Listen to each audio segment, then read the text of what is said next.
Time Sport. Résultats, infos, analyse. Toute l'actualité sportive est dans Time Sport tous les jours de 20h à 21h avec Bilal Nelman sur Beurre FM. Bonsoir à tous et bienvenue pour une nouvelle semaine qui commence avec un nouveau numéro de Time Sport, votre quotidien sportif. Et ce soir, comme d'hab, on le rappelle pour vous, rien que pour vous, chers auditrices et auditeurs de Beurre FM, le numéro du standard qui est ouvert pour réagir avec toute l'équipe en composant le 01 53 48 3000. Au menu de cette émission de ce lundi, l'incroyable Stade Rennais en Ligue 1 Uber Eats.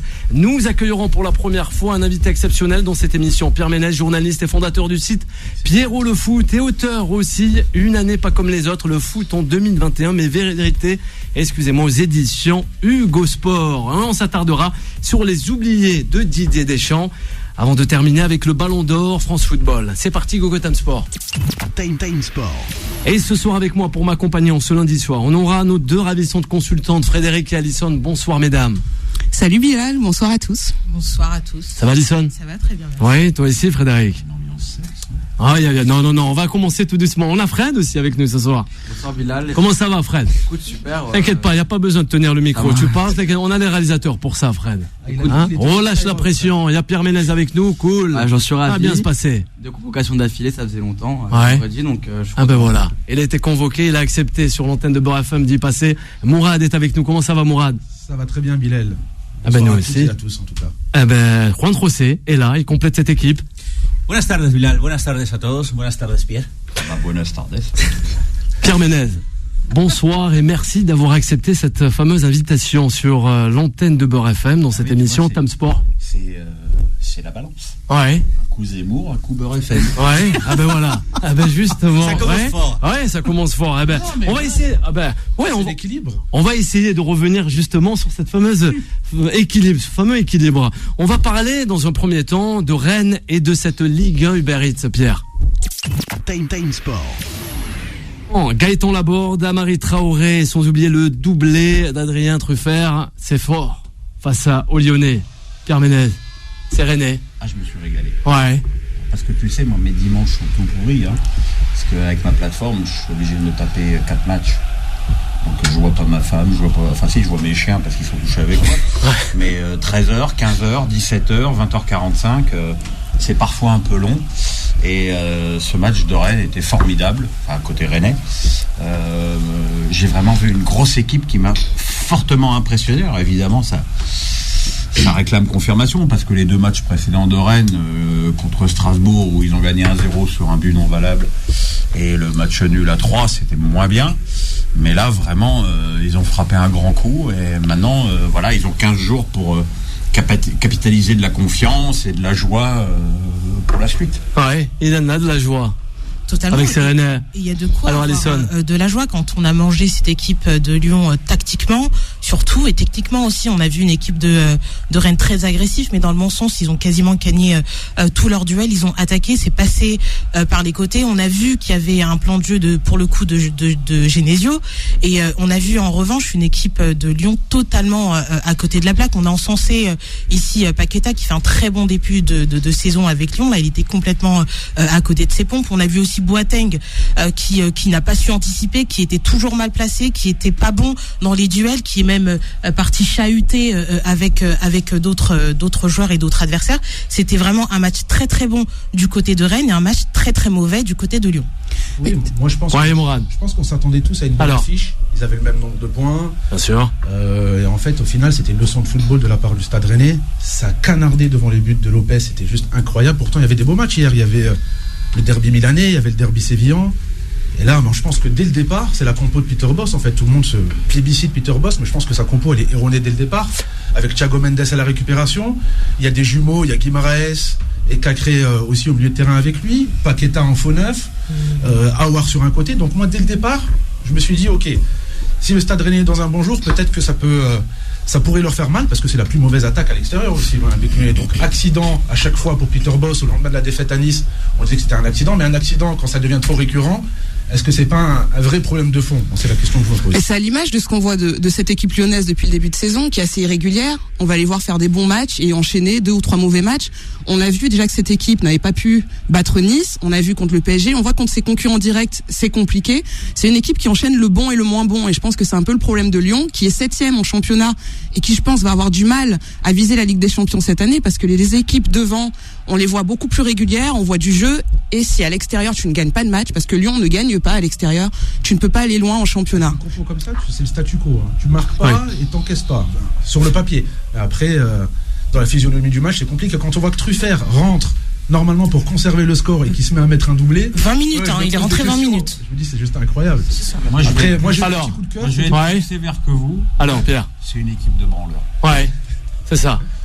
Selon vous. En symbole Oussem Aouar, qui, il faut le reconnaître, c'est pas si mauvais que ça. Plusieurs. Ah non, il est tout sauf mauvais. Il est tout sauf mauvais. Mais justement, quand tu vois le niveau du joueur et ses prestations, il y a un vrai souci. Et le souci, c'est l'implication. Alors sur les 5-6 derniers matchs, ce que je viens de dire est très injuste, parce qu'il a fait des très bonnes prestations. Là, on le remet sur un côté, il n'y a plus personne. Et puis je suis désolé, la guéguerre sur le penalty à 0. C'est ridicule. Ouais, c'est ça. Grotesque. C'est donc calmer le jeu, selon certains. Ouais, prendre procès ce match-là, à la suite des dires de M. d'accord avec Pierre, dans le sens où j'aurais aimé. T'es plus d'accord, t'es pas plus non, moi. Plus ou moins. C'est pas permis. Non. Tout simplement parce que c'était un match à sens unique. J'aurais aimé voir une vraie confrontation entre deux équipes, parce qu'il y avait un enjeu au niveau du classement en Ligue 1. Et on n'a pas vu cette confrontation. Donc un match à sens unique, c'est Rennes qui l'a remporté. D'accord pour le fait du penalty. C'est bien pour Paqueta, c'est bien pour les statistiques, mais ça s'arrête là. Je viens de voir que vous émettez pas à Lyon, donc on aimait aussi. Et puis finalement, Rennes est l'équipe gagnante du week-end, puisque Rennes revient à 2 points de Lens, qui est quand même le dauphin du PSG. Donc c'est quand même la grosse opération, sachant que Nice a perdu et que l'OM a fait match nul. Mais surtout, cette équipe rennoise confirme contre les gros. On a vu qu'ils ont tenu en échec le Paris Saint-Germain. Exactement. Ils ont tenu en échec le Paris Saint-Germain. Ils ont. Je viens de comprendre la blague à retardement. C'est ça. Ouais, il en a des blagues. Il va bien s'entendre avec Mourad, Pierre Ménel. Retardement. Drôle quand on les comprend. C'est ça, et pas tout de suite, c'est un peu moins drôle du coup. Alors, contre Lyon, ils leur ont mis une tannée. Il y a juste contre Marseille où là le match était un peu plus difficile, mais en tout cas contre les deux gros, voilà, ils ont tenu. Alors Fred, on l'écoute. Non, moi j'écoute ce que vous dites, mais il y a quelque chose qui m'étonne. On parle pas du facteur X, on parle pas du facteur Bruno Genesio. Même facteur que face à Angers quand Lyon a pris. C'était pas le facteur X pour moi. Ouais. Pour moi, le vrai facteur X, c'était le meilleur. Face à Angers, c'était fin août. On va en parler après, parce que c'est vrai que Laurent Majer a fait un très très bon match, la recrue du Dynamo. Alors on est sur BRFM, on dit Majer ici. Appelle-le comme tu veux. Quand même. Mais c'est vrai que Lyon avait pris l'eau face à Angers, et le coach d'Angers c'était Batik qui était auparavant à Lyon. C'est pas pour rien, je pense que Genesio quand même en avait gros sur la patate. Je pense qu'il a vraiment bien enragué ses joueurs avant le match, et cette victoire elle est surtout pour lui et elle est pour les autres. Mais c'est Genesio qui est venu. D'ailleurs, alors, Pierre Ménez. Je serai à Rennes mercredi pour ma plateforme. Ah ben ça c'est super. Je vends mon truc. Mais bien sûr, il faut le vendre. On va en reparler justement de cette fameuse plateforme. Il en a parlé d'ailleurs après le match, Bruno Genesio. Il aurait pu. Il aurait pu faire l'annonce avant toi, mais il en a parlé. Il a dit qu'il avait été très critiqué, souvent injustement quand il était à Lyon, et que finalement il y en aura qui peut-être s'excuseront un petit peu à retardement. Et justement, les entraîneurs étrangers font du bien à cette Ligue 1 Uber Eats, selon vous, Pierre Ménez? J'en ai rien à foutre. Vous en avez rien à cirer? Qu'ils soient étrangers. Bon, on voit du renouveau, non? Oui. Qu'ils soient étrangers, français. Moi, je suis désolé, le meilleur entraîneur du PSG, c'est Laurent Blanc, français. Quand je vois cette chiffre molle là qui est sur le banc, qui regarde les matchs, on ne sait même pas s'il connaît le score tellement il est hébété. Ah oui, carrément. Voilà. Ancelotti était pas mal aussi, Pierre. Enfin, Ancelotti, il est arrivé au PSG, ils étaient premiers, il a fini deuxième derrière Montpellier, en prenant Maxwell, Alex et Thiago Motta au mercato. Oui, mais on sent que ça s'est arrêté prématurément. Et on l'a pas respecté aussi au Paris Saint-Germain, Ancelotti. On l'a pas laissé travailler. D'accord. La rupture conventionnelle, elle est des deux côtés. Ah oui. Mais j'ai trouvé que le PSG avait une vraie identité de jeu avec Laurent Blanc qu'on n'a jamais retrouvé, ni avec Emery qui est pour moi un escroc du football. Tourelle qui a transformé son passage. Oui. Emery, c'est un super pilote de kart. Et là, on lui a filé une Ferrari, Formule 1, il a été dans la paille. Tourelle, il a transformé son truc en guéguerre avec Leonardo, en train de faire jouer Danilo en défense centrale et Marquinhos au milieu, ce qui est quand même une idée du démon. Et voilà quoi. Après, Laurent Blanc, il n'a pas été jusqu'au bout de ses idées. Le match où justement il aurait dû jouer avec Paris Saint-Germain face à Manchester City. Non, il n'est pas d'accord. Non, faut arrêter de dire ça. Je rappelle quand même. Il y a des exemples. Je me rappelle quand même que dans ce match-là, il joue sans Matuidi, sans David Luiz, sans Verratti et sans Mota au bout de 25 minutes. Ouais, au bout de 25 minutes, je pense qu'on peut pas le prédire. Après, moi, je suis adepte du schéma de jeu au détriment des joueurs d'un point de vue individuel. Moi, c'est ce que je pense. Je pense qu'il aurait dû, garder son système de jeu et ensuite peut-être que ça aurait donné autre chose. Enfin, c'est mon avis en tout cas. À l'arrivée de Léo Messi ou encore Neymar Junior, non, vous trouvez pas que ça a évolué quand même, le championnat? Non, c'est bien pire. Ouais, selon Frédéric. Ouais. Non, pas du tout. Je trouve que pour le moment, on n'a pas encore vu Messi. On attend de le voir. Et Neymar, sur les 4 dernières années, il y a des hauts et des bas. Ouais. Il est quand même souvent blessé, donc je ne dirais pas c'est pas eux qui élèvent notre championnat. Je pense que c'est plus un joueur comme Kylian Mbappé qui, pour le moment, élève notre championnat. Quand même voir, j'ai vu cette stat hallucinante aujourd'hui, c'est que Messi a disputé 40 minutes de plus avec le PSG qu'avec l'équipe d'Argentine.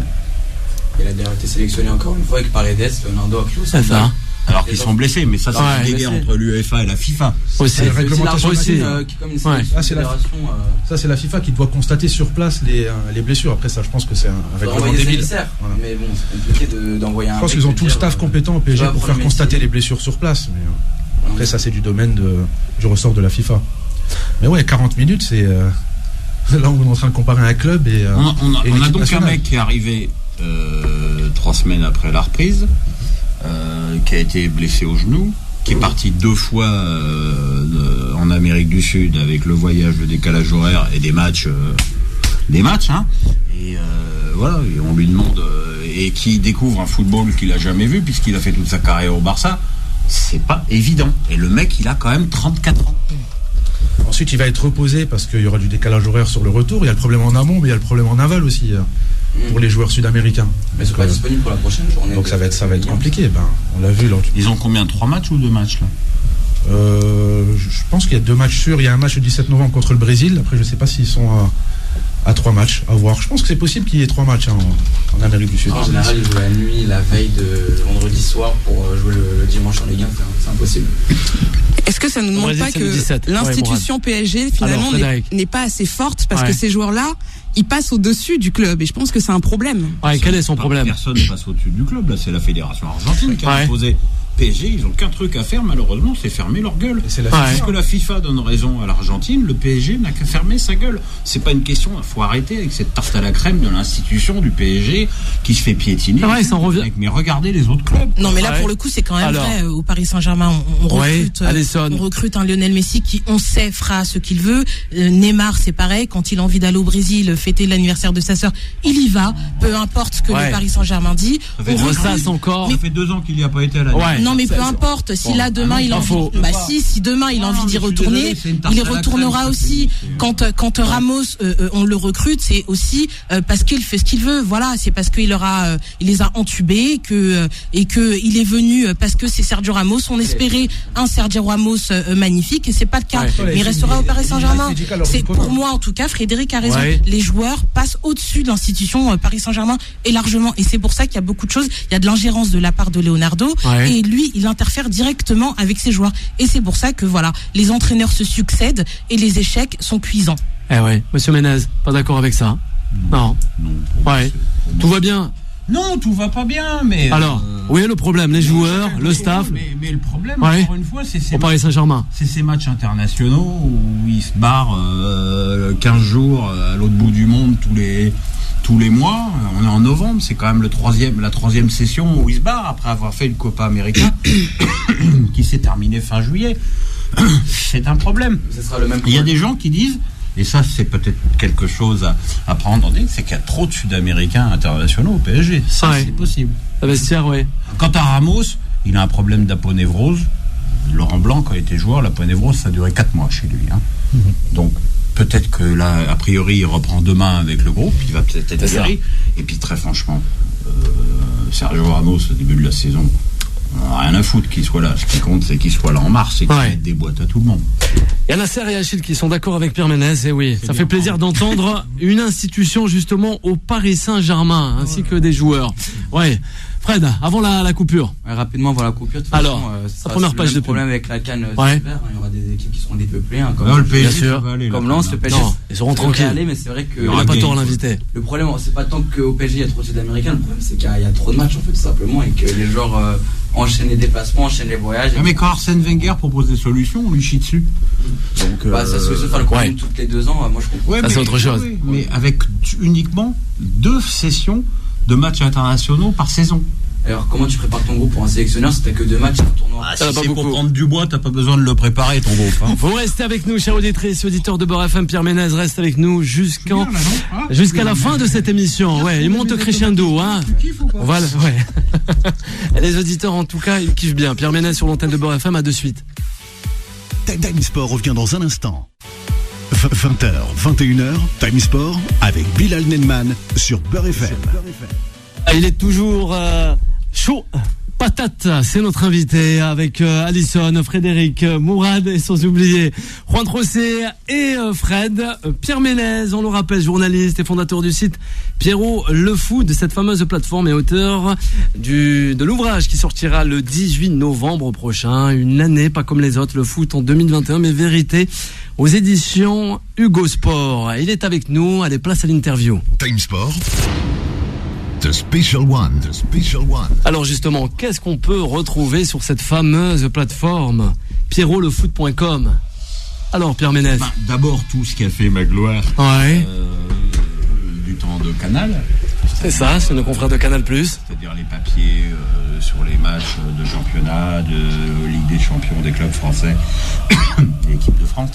Je peux pas ouvrir plus au championnat étranger, d'abord parce que j'ai que 2 yeux, je peux pas me taper les matchs anglais. Et tout regarder. C'est impossible, quoi. Donc voilà.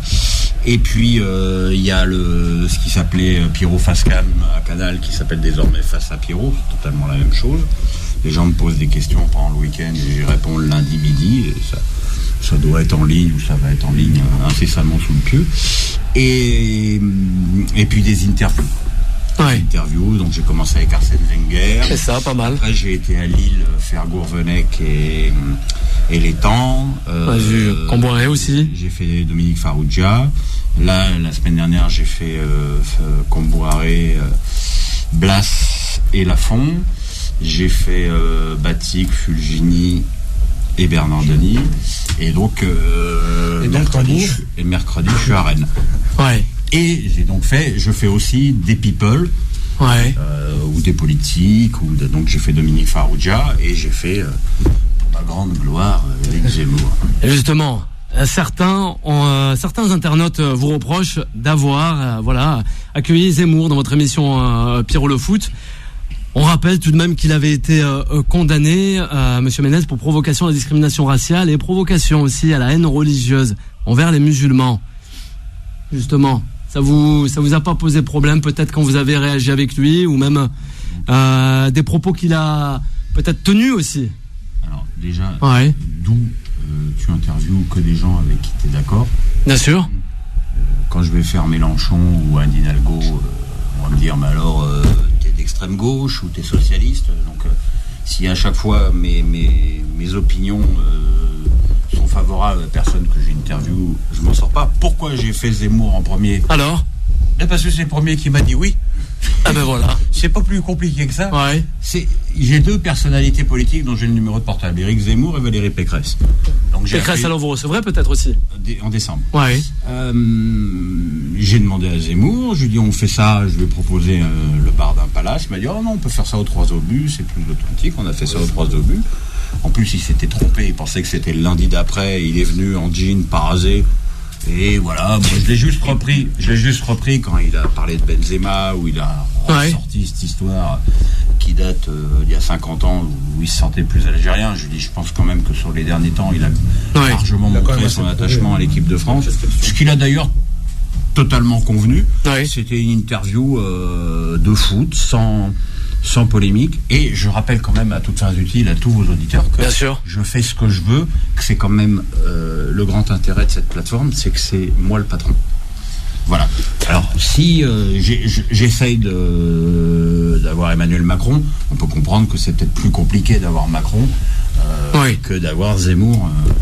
Voilà. Mais quand Zemmour a été interviewé par Ruquier et Salamé, personne n'a dit à Ruquier et à Salamé que c'était des nazis, des racistes, de le recevoir. Quand il a fait les grandes gueules, personne n'a reproché aux grandes gueules de le recevoir. Pourquoi moi ? Pourquoi toujours moi ? Donc ça saoule. Ça saoule un peu, selon vous. Mourad, réaction avec Alisson. Ça me fait penser à Always Me de Mario Balotelli. Non, mais indépendamment de tout ça, moi en fait, je suis d'accord avec Pierre sur le fait qu'il peut recevoir qui il veut sur sa plateforme. Moi j'ai visionné la première partie de la vidéo. Là où je suis déçu, c'est peut-être que tu ne sois pas allé au bout de tes idées dans le débat, notamment sur certains sujets, notamment l'arrêt Bosman, où je pense que tu aurais pu, te connaissant, t'es un des critiques, on va dire pionniers un peu dans le débat footballistique au niveau du paysage médiatique français. Je m'attendais quand même à ce que tu le titilles un peu sur certains sujets, notamment l'arrêt Bosman. Non, mais tu sais pourquoi je ne l'ai pas titillé sur l'arrêt Bosman ?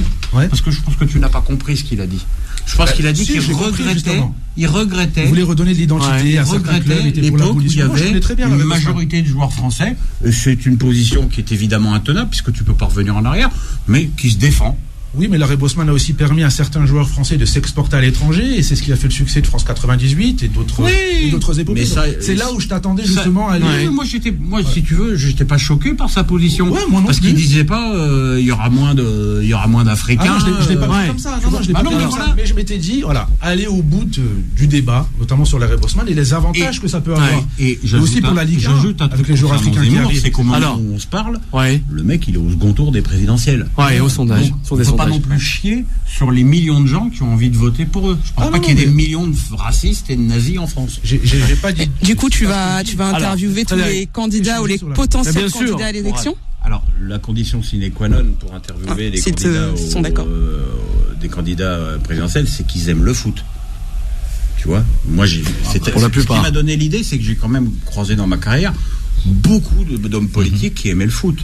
Manuel Valls, dont le grand-père a écrit l'hymne du Barça, Sarko, qui est super PSG, Hollande, qui est très souvent au parc, Macron, qui est pour Marseille, personne n'est parfait. On est diffusé. Hidalgo. Non, c'est bon, on peut y aller. Ah si, merde. Hidalgo, tu l'as croisé quand même au parc. Hidalgo, tu l'as croisé au parc. Hidalgo, je l'ai croisé, je l'ai contacté. Alors évidemment, les gens, ils sont occupés, ils sont en campagne, ils n'ont pas que ça à foutre. Je pense qu'avec ma personnalité, il doit se dire, oh là là, ça peut être casse-gueule. Mais effectivement, je ferai mieux. Le prochain que je vais faire, je pense que c'est Jean-Louis Borloo, même s'il n'est pas candidat, parce que c'est quand même quelqu'un qui a été président de Valenciennes, qui a créé un truc, très proche de Bernard Tapie, qui a créé un truc à l'époque qui s'appelait la convention de dévolution, qui permettait au club de déposer le bilan en changeant de nom et de continuer. Chose qui a été arrêtée depuis. Donc je pense que c'est très intéressant de le recevoir. En plus, c'est un mec brillant.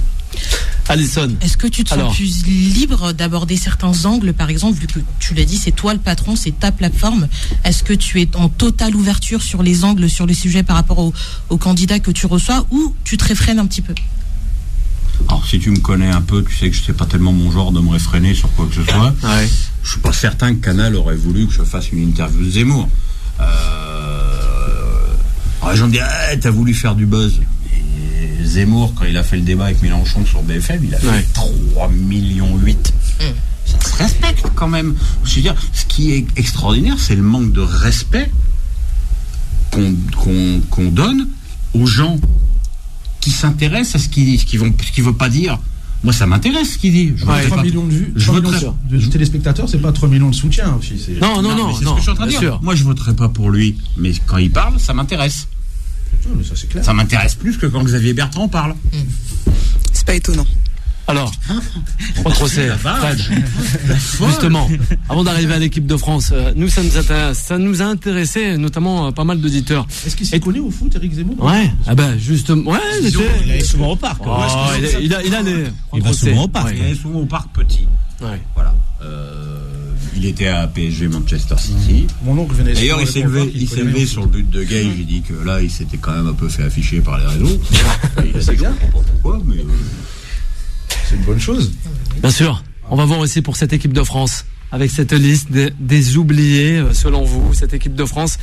Vous l'aimez, le système de jeu mis en place par un certain Didier Deschamps, ça vous va? À vous, Pierre Ménez, vous en pensez quoi aujourd'hui de cette équipe de France, version, si on peut se permettre, Karim Benzema? Alors, ça vous laisse dubitatif, on dirait. Ouais. Bah, y a rien à dire. Hein. Ouais, rien à dire. je pense que le joueur est extraordinaire. Ouais. Moi, à la lumière de l'Euro et de la Ligue des Nations, je pense que Deschamps a commis une grosse erreur de ne pas l'avoir appelé 3 mois plus tôt. Ouais. Parce que l'arrivée de Karim Benzema, même s'il a mis 4 buts à l'Euro, elle a clairement perturbé l'équilibre de l'équipe. Griezmann a disparu des radars en jouant milieu et presque milieu défensif. Je crois que j'ai compté contre la Hongrie, un ballon de Griezmann à Mbappé. Mbappé, lui aussi, il était complètement obnubilé par Benzema. Dès qu'il avait le ballon, il est au Karim. Donc, Benzema, à l'Euro, il a été brillant. Mais avec Giroud, qui a mis 0 but à la Coupe du Monde 2018, on a été champion du monde. Avec Benzema, qui en a mis 4 à l'Euro, on a été éliminé en 8e. Par contre, après, il y a eu la Ligue des Nations. Et là, on a vu... Je pense que ça tient beaucoup aussi au rendement d'Mbappé. Qu'il y a eu une osmose bien meilleure entre les deux, qui va au-delà de l'amitié claire qui les lie. Mais être ami avec quelqu'un, c'est pas pour ça que tu joues bien avec lui. Il y a aussi Griezmann qui s'efface naturellement aussi. Ouais. Qui Griezmann qui s'efface naturellement. Ouais, mais ça c'est pas bon. C'est pas bon que Griezmann s'efface. Griezmann, il est inexistant. Il est au milieu, il récupère, il travaille, il était limite arrière droit, mais il met pas un but, il met pas une passe D, il joue jamais avec les deux de devant. Après la question, mais la question qu'on pose véritablement surcoté Antoine Griezmann dans l'équipe de France. Moi je pense pas parce qu'il a quand même tenu le jeu de l'équipe de France pendant des années, Griezmann. Et quand l'équipe de France était dans un rayonnement ces dernières années, c'était parce qu'Antoine Griezmann était bon. Et depuis qu'il s'efface, comme on dit, et qu'il commence à avoir un niveau de jeu qui est plus faible. Oui, non, c'est son niveau de jeu qui s'est effondré. C'est l'arrivée d'Mbappé qui l'a effacé, parce que du chouchou de l'équipe de chouchou des Français en 2016, il est devenu faire valoir du nouveau chouchou de la Coupe du Monde 2018, et il l'a très mal vécu. Il y a une chose qui s'appelle la concurrence. Et moi je dis depuis des années,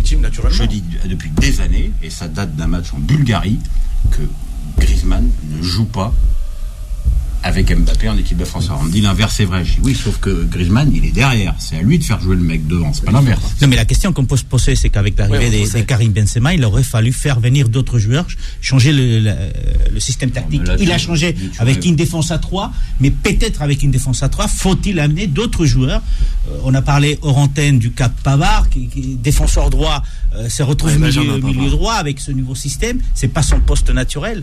Il aurait-il fallu effectivement changer et amener des nouveaux joueurs. On sait que Deschamps a du mal à changer son groupe. C'est l'Académie française, l'équipe de France. C'est pour ça que la liste de Didier Deschamps, moi, m'inquiète. Je la trouve très court-termiste. Il y a des chamboulements. Il y a en Ligue des Nations. Il a eu 2 performances incroyables. Je pense qu'il aurait dû, quand il avait une vision très court-termiste, il aurait dû faire des changements. Après, c'est toujours la même chose avec Didier Deschamps. C'est des réponses de Normand, des conférences ennuyantes. Il y a des joueurs quand même qui, je pense, qui méritent d'être vus. Je pense qu'avec l'effectif actuel là, au Qatar, je les vois pas champions du monde, par exemple. Carrément. Je me dis qu'il y a des Nkoukou qui méritent d'avoir leur chance, des Saliba, des Klose, même des Mélier. Là, quand je vois le gardien de West Ham, Areola, l'ancien gardien du PSG, qui est numéro 3, qui est le gardien des U21, aujourd'hui est dans les 23, je me dis, il y a un problème au niveau de Didier Deschamps, au niveau de sa liste. Je suis pas du tout convaincu par Mélier, mais ça c'est très personnel. Il joue en première ligue, il a une bonne relance au pied. Je suis d'accord avec lui. Toi, avec Mourad. Sur Klose. C'est maintenant parce que Klose, c'est vrai qu'il a 29 ans, mais bon, on s'en fout. Il y en a plein qui ont 32, 33, 34. Verretou, il n'est pas plus jeune. Mais il est dans un désert. Entre Pavard, milieu droit, qui est là, Dubois. On va on va s'arrêter pour rire. C'est un bon gars, Dubois. Oui, c'est un bon gars, mais c'est pas des qualités humaines. Voilà, exactement. On ne demande pas de manger des chamallows au coin du feu. Mais non, Pierre. Mais voilà. Alors après, l'excès, c'est le retour de Payet, c'est Savanier, ça n'a pas de sens. C'est les joueurs. Savanier, il mériterait d'y être. Oui, mais le mérite, c'est une chose. La continuité. N'abuse pas. Je pense qu'il y a un plafond de verre. Il a 22 ans. Lui, tu peux le voir. Lui, il mérite d'être vu. Ouais. Savanier, je suis désolé, le train, il est passé. Et puis Savanier, tu l'as vu aux Jeux Olympiques, quoi. Avec les joueurs qui avaient à côté de lui. Ouais, Fredo. Invité quand même. Je connais des joueurs en Bidex, en district, en PH. Non, mais on dit. Alors, Frédéric, à 29 ans. Alors, tu parlais de court-termiste close à 29 ans. On dit non, mais il faut qu'il vienne pour faire une compétition, ça serait bien. TG Savanier qui fait des super matchs en Ligue 1, non, le train il est pas. Tu peux te projeter avec des joueurs qui font des bonnes prestations. Mais c'est pas le même poste. Alors, Pierre Ménès. Un joueur comme Klose, il n'y a personne. Et un côté où Savanier, où il faut déjà faire jouer Griezmann. Non, on critique Griezmann, je sais pas si tu te rends compte.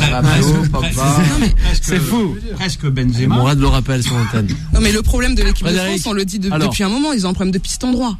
Et comme on le dit, il y a un désert. Donc Klose, il aurait totalement sa place. Et j'ai écouté les propos de Didier Deschamps en conférence de presse où il a dit qu'il ne sélectionne pas les joueurs par rapport au buzz et par rapport à l'engouement qui est autour d'eux. Mais j'ai envie de dire, par rapport à la méritocratie, ce serait bien aussi. Parce que si c'est sur le mérite, des joueurs comme Klose ou Nkunku méritent largement d'être sélectionnés. Quand on regarde la concurrence en face, on se dit, ils auraient leur place. Il y a Moukile aussi, hein. C'est difficile d'échanger un groupe quand on est champion du monde, quand on a été finaliste de l'Euro, quand on a gagné la Nations League. Qu'on appelle les football gods. Voilà. C'est extrêmement compliqué. L'Espagne a tout perdu et ça a permis de faire venir des joueurs de 17, 18, 19 ans. On a le temps devant nous. Mais c'est vrai que quand on est champion du monde, c'est impossible. Tu leur dis un truc à tes potes espagnols. Dis-moi, je parle avec Enrique de Mar. Que le but du jeu dans le football, c'est quand même gagner. C'est de marquer. Pour marquer les buts, il faut tirer au but. Alors tu peux accumuler les passes. Moi, j'ai vu que Busquets. C'est vrai. J'ai vu que Busquets contre la France. Enfin, Busquets, le jour où il va marquer un but, il va vous tomber une dent. Au moins, on s'endort comme un bébé lorsqu'on regarde un match de la Loja. C'est les essuie-glaces. Vous avez quand même bien souffert lors de la finale. Comme les matchs du Barça. Bien sûr qu'on a souffert parce qu'ils ont confisqué le ballon, mais ils ont fait quoi? Oui, Pierre. Ça déborde, ça centre. Il n'y a pas un mec qui fait plus d'1m72. Ils n'ont pas d'avant-centre. Del Bosque a gagné la Coupe du Monde. Sans avant-centre. Il y avait d'autres joueurs. Il y avait d'autres joueurs. C'est une autre génération aussi. Si Karim Benzema était espagnol, peut-être que ce serait autre chose. Ouais, quand même Benzema. Là aussi. Karim Benzema à la Loja, je pense que c'est autre chose. On se régale sur tous les plans. La possession, ça c'est notre histoire. Mais il peut pas être partout, Benzema. C'est bien qu'ici c'est l'idole, mais. Non, même pas. Non, même pas. Justement, on parle d'idole. À juste titre. Ouais, c'est ça. On fait pas trop. On n'est pas pour. Philippe Tournon d'ailleurs. Non, mais c'est vrai. On avait accueilli, Philippe Tournon, encore Didier Roustan et d'autres, Omar, à l'époque justement. Une réaction. On parle de l'équipe de France. C'est pas pour vous titiller, Monsieur Ménazin, mais j'aimerais m'attarder sur ce que Zemmour avait dit sur l'interview où il remettrait des quotas de joueurs étrangers. On sait que ça. Non. On en parlait. Je sais bien. Non mais lui, ce qu'il veut, alors, c'est qu'il y ait plus de joueurs français. On aimerait revenir dessus. Il veut qu'il y ait plus de joueurs français en équipe de France. Ce qui changerait rien. Ça veut dire que le PSG il prendrait tous les meilleurs joueurs français. Je pense que Bilal, tu sais très bien que Bosman, c'était pas un gardien. Mais non. Il y a 17 sur les 23 appelés par la France. Il y a 17 qui jouent à l'étranger. 17 jouent à l'étranger. Ouais, mais s'ils ne pouvaient pas. Non, mais en même temps, mais c'est une réalité économique aussi après. Ne jouons pas sur les mots. Il continuera à jouer à l'étranger. Est-ce que ça réussit forcément aux nations? On voit que qu'en première ligue, quasiment tous les Anglais jouent en première ligue pour le coup, et pourtant l'équipe d'Angleterre ne brille pas forcément. Donc est-ce que ça doit être une condition sine qua non? Parce qu'ils ont un fou comme sélectionneur. Déjà, selon vous, non, mais ça y joue. Ce qu'il a fait à la finale, c'est un crime. On est d'accord, mais ça fait quand même des années que l'équipe d'Angleterre rame. Ça fait quand même des années qu'on dit que l'équipe d'Angleterre a l'un des meilleurs effectifs d'Europe. Pourtant, c'est pas une vérité absolue que l'Angleterre il va jusqu'au bout des compétitions. J'ai une anecdote. Allons, on termine avant la dernière pause. C'était à Londres et c'était l'inauguration de la nouvelle boutique Adidas. Et il y avait des joueurs français, notamment Patrick Vieira, Djibril Cissé, et les joueurs français, ils étaient tous ensemble. Il n'y a pas votre grand ami Malouda? Non, j'ai dit des grands joueurs. quand même. Il y avait Lampard, il y avait Gerrard, il y avait Beckham. Ils étaient éclatés. Ils n'étaient pas ensemble. Ils ne se sont pas adressés la parole de la soirée. C'est la rivalité des clubs. C'est la rivalité des clubs qui n'existe pas en France. Parce que de toute façon, tous ces mecs-là, ils jouent pas en France. Mais c'était le cas aussi en Espagne. Et l'Espagne Mais a j'ai gagné en trouvé que, 2010. si tu veux, moi j'ai très bien compris ce qu'a dit Zemmour. Ouais. Pour le coup, c'était pas polémique du tout. C'était pas. Il y a trop d'étrangers. C'est pour ça que j'aimerais revenir. Voilà, on est revenu dessus. Il n'y a pas assez de Français. Bien sûr. Dans les clubs français. Et le message, on l'a bien compris avec vous, Monsieur Ménez. Rapidement, Fred. Rapidement, en termes de football, la dernière là où pause. Bosman, ça aurait été bien qu'il ne soit jamais. Ouais. Qui ne soit jamais arrêté, parce que quand c'est un arrêt, Ouais. pour les petits pays et les pays Balkans qui étaient très bons, des pays tchécoslovaques. Bosman, c'était un joueur belge. Hein. Non, mais c'est bien pour ces équipes qui avaient des bons joueurs et qui pouvaient briller dans les compétitions européennes. Maintenant, elles sont dépeuplées. Tu parlais de Lovro Majer. Madjer, on est sur BRFM. Larry Bosman, il jouerait encore à Zagreb. Quand tu tiens une vanne, tu la lâches pas. Non, Et il y va. parce qu'il répète, il fait l'erreur à chaque fois, donc je suis obligé de le rappeler. Majer, oui, pas Majer. Moi, j'ai vu Rabat Madjer, le match de barrage pour monter en Ligue 1 contre Nice, sortir blessé. L'équipe égalise, il y a prolongation, il est revenu jouer. C'était un fou. C'était un fou. Voilà pour la petite anecdote. Ouais. En coach, Ah, encore pas mal. plus fou que joueur. Belmadi, un jour, je suis à Marseille. Ouais. Et il sort de la Alors. commanderie en bagnole et il y a un supporter qui fait vas-y bouge-toi le cul aussi toi. Il a coupé le contact, il est descendu de sa voiture et a dit moi je joue pas alors tu fermes ta gueule ou je t'égorge. Il a du caractère. Pierre Ménez, il reste avec nous. On l'adore. On va faire une courte pause avant de revenir avec le fameux Ballon d'Or. Time Sport revient dans un instant. 20h, 21h, Time Sport avec Bilal Nenman sur Beurre FM. Et de retour sur l'antenne de Beurre FM. Voilà, ben j'aimerais te vous réveiller comme ça en plein live, Fred, hein, parce que des fois on te sent un peu ailleurs ou peut-être sur les autres terrains européens, justement, un chroniqueur sportif et aussi un homme. Il est plus actif à la pause que sur. Quand même. On le rappelle, pour les auditrices et les auditeurs de Beurre FM, nous sommes en compagnie de Pierre Ménez, et oui, le fondateur de Pierrot le Foot, cette fameuse plateforme toute récente et aussi journaliste. Il a 4 semaines demain. Ouais, ah ben ça c'est, mais bravo. Et c'est un carton. Et longue vie, justement, à cette fameuse plateforme. C'est un carton pour un truc qui part de zéro. Et bien sûr, Pierrot le Foot, toutattaché.com. Une année pas comme les autres. Le foot en 2021, mes vérités aux éditions Hugo Sport. Lui, il sortira cet ouvrage le 18 novembre prochain. C'est bien ça. Oui, on pourra retrouver quoi à travers ce livre? Si Alors comme on m'a fermé ma bouche pendant 7 mois. Quand même. Si, on m'a fermé ma bouche pendant 7 mois. Canal m'avait clairement demandé de me mettre en retrait des réseaux sociaux, donc de ne plus faire mon blog. Donc je ne me suis pas exprimé sur des tas de sujets, la Super League, les Mbappé, des tas de trucs, quoi. Le titre de Lille et tout, donc j'ai fait une mise à jour. Mise à jour. Avant cette mise à jour, l'homme a été triste, justement, parce que l'homme a été triste.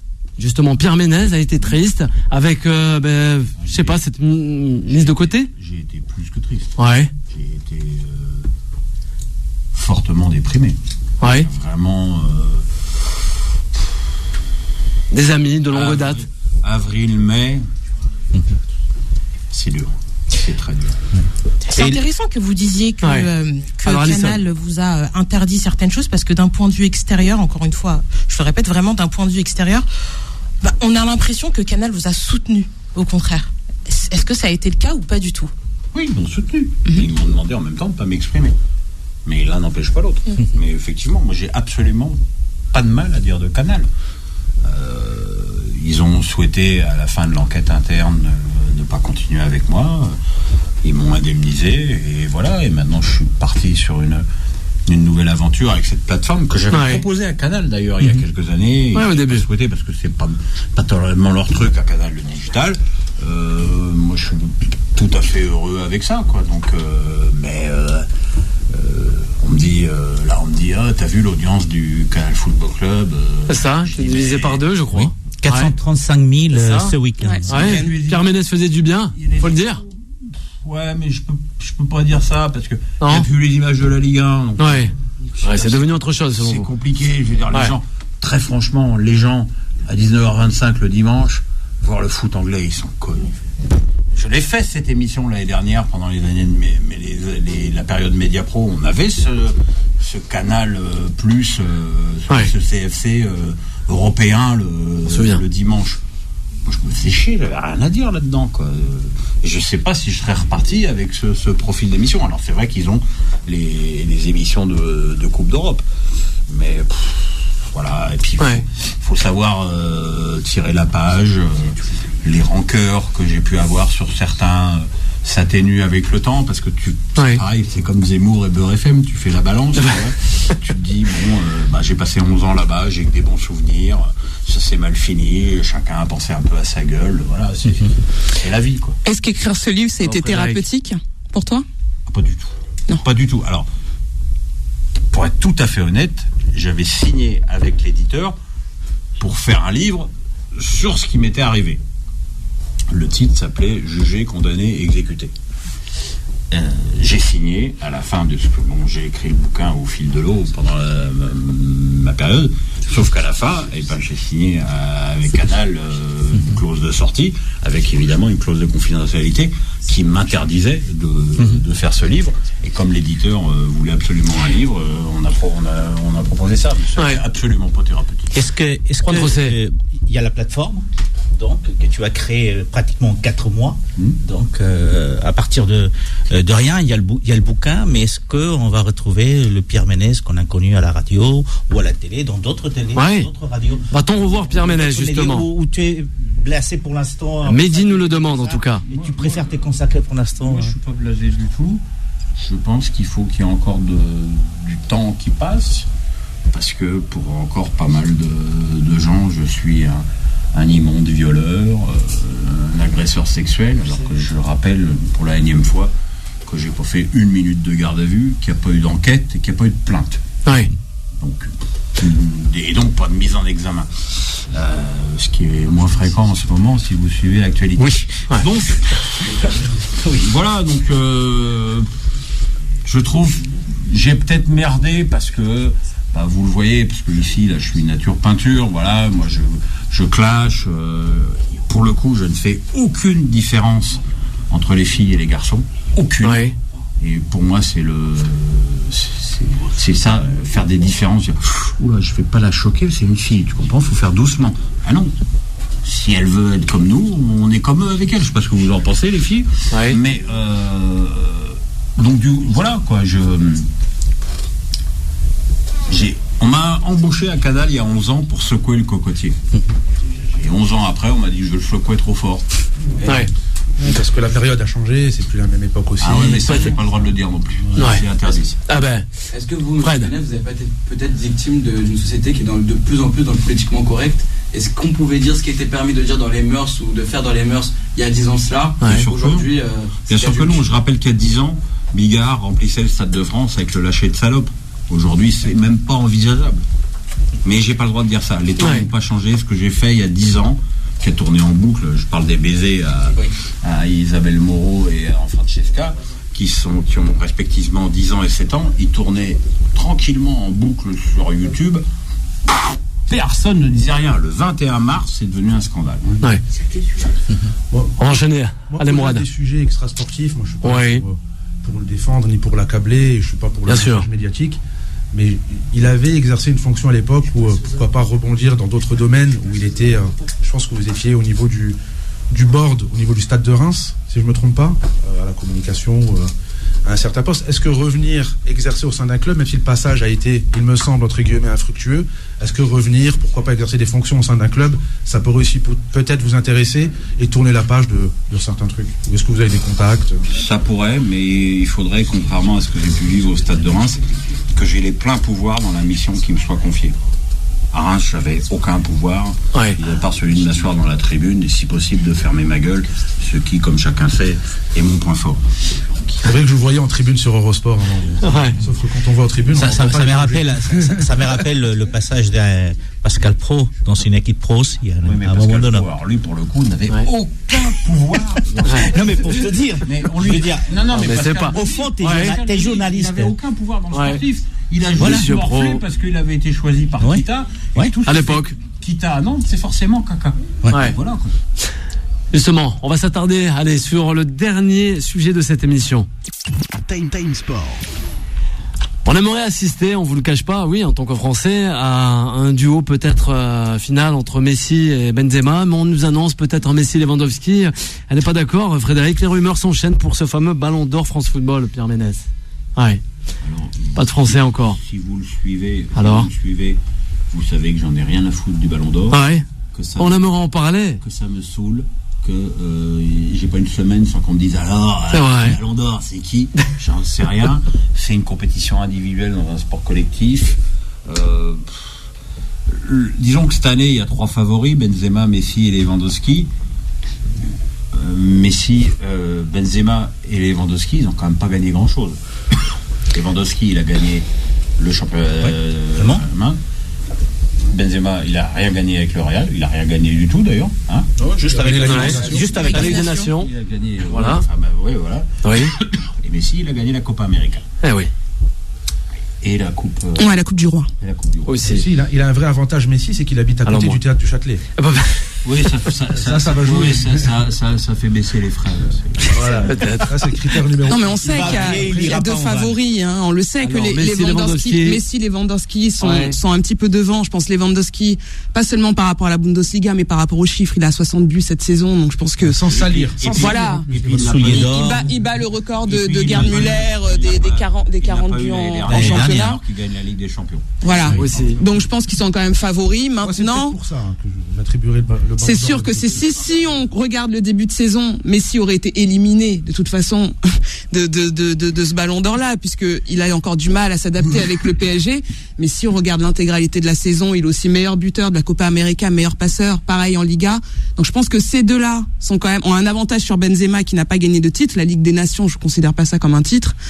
Donc, mais on le verra le 29 novembre, mais on sait déjà. Je prends. Ce qui malheureusement fausse les débats pour Lewandowski, c'est que Messi a gagné un titre avec l'Argentine et qu'on a envie que Messi gagne avec l'Argentine, on a envie que Messi réussisse avec l'Argentine, et malheureusement pour Lewandowski, l'année dernière, l'année où il a le plus brillé, il n'a pas eu ce Ballon d'Or, et cette année, Messi a gagné. Donc pour moi, la balance penche en l'avantage de Lionel Messi. Moi, des Fred. Je t'ai prêté ma balance. Quand même. Ouais.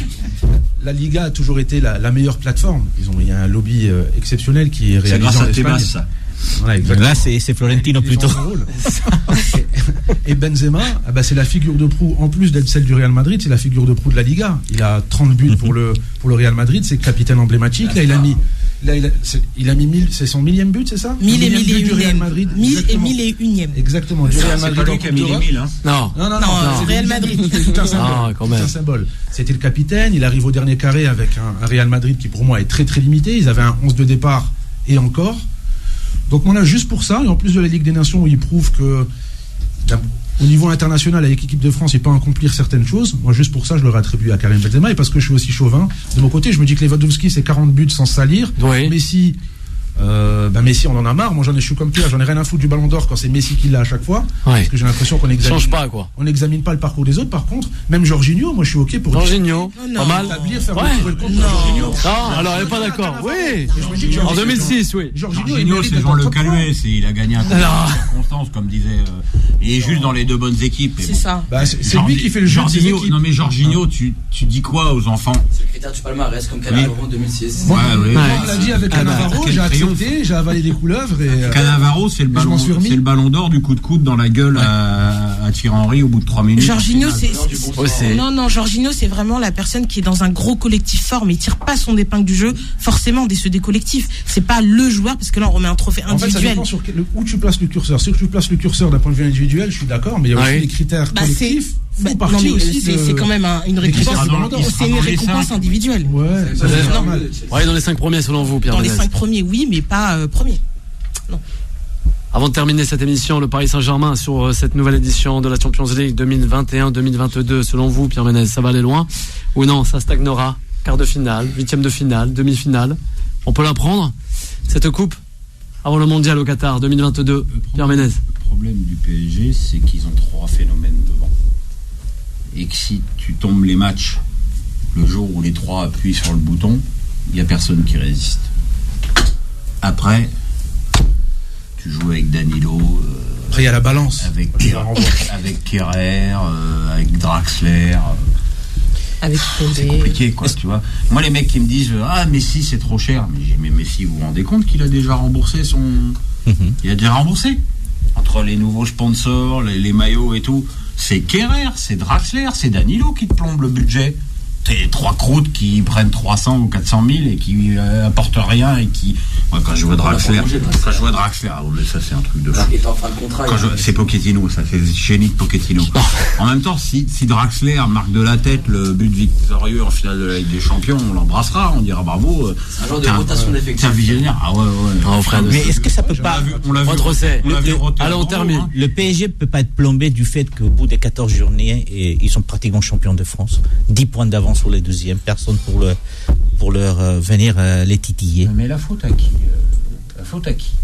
Est-ce que c'est la faute du PSG si Monaco est à 16 points, Marseille à 13 Mais ça peut pas le plomber par rapport à la Champions League. L'année dernière, ils auraient été en demi-finale, ils n'ont pas été champions. Je sais pas. Je sais pas. Un grand merci, Pierre Ménez, d'avoir été avec nous sur cette antenne qui est Beurre FM. Un grand merci aussi à toute l'équipe de Tam Sport, avec Frédéric, avec Juan José, avec Fred, sans oublier Alison et Mourad de m'avoir accompagné. Longue vie, en tout cas, cette fameuse plateforme toute récente, 4 mois, 4 semaines, c'est ça. Ça fait 4 semaines. Oui, Pierrot, tout attaché, lefoot.com. C'est bien ça. Voilà. Que du succès, on espère, pour cette plateforme. En rapport avec Pierrot le Fou de Jean-Pierre Belmondo. Inch'Allah. Inch'Allah, pourquoi pas. J'avais une question. Est-ce que c'est en rapport j'ai pas dit à Zemmour, tu vois.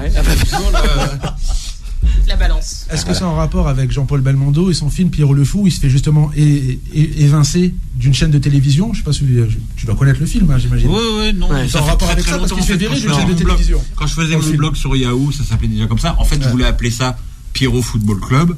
Et Canal a refusé en disant que Canal Football Club s'était déposé. J'aurais eu envie de lui dire mais Pierrot Football Club s'est pas déposé. J'aurais été au procès, j'aurais gagné, mais j'ai pas envie de faire d'histoire. Merci. Des gens pour qui j'ai un profond respect. Pierre Ménez, c'est la fin de cette émission malheureusement. On espère que vous avez aimé cette émission. On est bouffé. On va aller. On vous laisse justement en compagnie